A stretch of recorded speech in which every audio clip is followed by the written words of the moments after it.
sa simple na pasulyap-sulyap, nagpapapansin sa'yo.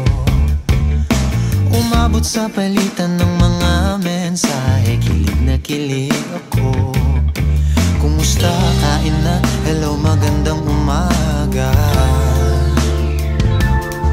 Ingat ka, pahinga, huwag kang masyadong magpupuyat pa. Naramdaman ng puso na dahan-dahan akong nahuhulog sa'yo. Sa kada araw natin na pag-uusap, meron nang